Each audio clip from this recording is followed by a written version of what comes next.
Now, God is the eternal creator. Do you agree with me? God is the eternal creator. In Genesis chapter 1, verse 1, it says that in the beginning, God created the heavens and the earth. God is the creator of the heavens and the earth. Verse 26, it says, God created man in his own image. So human beings are also God's creation. One of the names of God is Lord. Lord. What does Lord mean? Lord means owner in simplistic terms. Lord means owner. If you created something, that means you are its Lord, and that means you are the owner of your creation. And therefore you have the right to name and define the purpose of your creation. Is that correct? You have the exclusive and sole right and the authority to define what you have created. Now, just think about someone that owns, let's say you own a property, right? And you renting out that property to someone else. In the rental contract, the person that you're renting the property to is called a tenant, right? A tenant. And you who are renting the property to the tenant, what are you called? A land what? A landlord, because Lord means owner.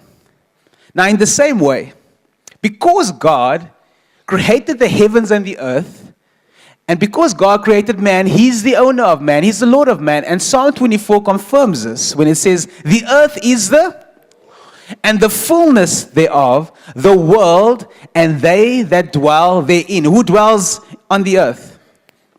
Human beings. We dwell on the earth. And the purpose of creation is to reveal the character and the nature of the Creator. Now, family is God's creation. And because family is God's creation, only God has the right to name and to define the purpose of family. Because He created family. And two essential elements of family are, number one, marriage, and number two, parenthood. Marriage is God's idea. Marriage is God's creation. And because marriage is God's creation, only God's definition of His creation is relevant, is valid. Why did God create marriage? To showcase, to be a shadow that points to the picture, to the reality, to the superior reality of Christ's relationship to the church. And He says this in Ephesians chapter 5, verse 31. This revelation comes through the Apostle Paul, where it says, for this reason a man shall leave his father and mother and be united to his wife, and the two will become one. Not the four, not the five, the two. And it's talking specifically about two genders, male and female. The two shall become one.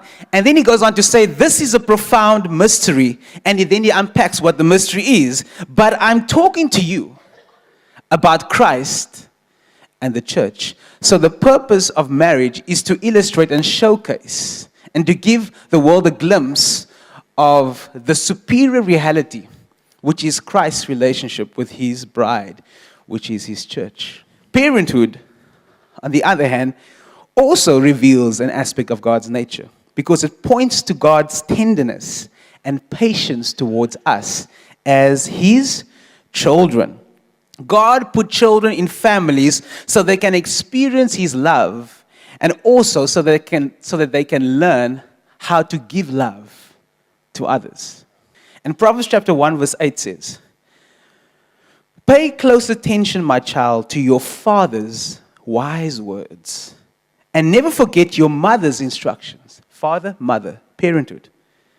For their insight will bring you success, adorning you with grace-filled thoughts and giving you reins to guide your decisions. So who has the right to define parenthood? God. His definition is the only definition that matters. With that in mind, understanding the times that we are living in, we are living in the world is very dark.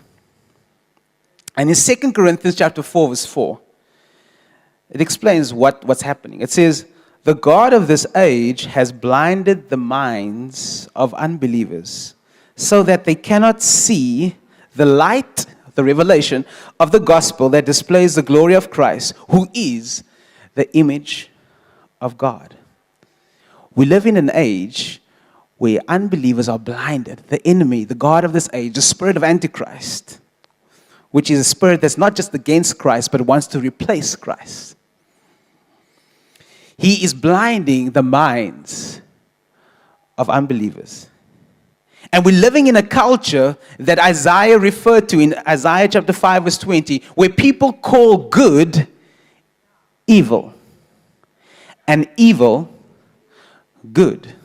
We're also living in an age that is parallel to the age of the Israelites during the time of the Judges. In Judges chapter 21, verse 25, it says, in those days there was no king in Israel, and everybody did what was right in their own eyes, according to their own perspective. Well, I feel this. With regards to this issue, I feel this. I do what was right in my own eyes. There's no standard. The standard is what I think and what I feel regarding whatever issue we are facing. Right? That's the standard. But then Proverbs chapter 14 verse 12 says, there is a way that seems right to a man, but the end of this way is the way of death. Now this is a tough message, because the truth exposes lies. And the enemy doesn't want to be exposed. Lies doesn't want to be exposed, because lies are darkness. A lie is darkness. Truth is light. When light enters the place, there's no negotiation. Because light or darkness is defined as the absence of light. So when light enters the place, that means goodbye darkness. There's no negotiation. Light has entered. So there's no consideration of your opinion, because the truth has entered. Truth is God. There's no negotiation.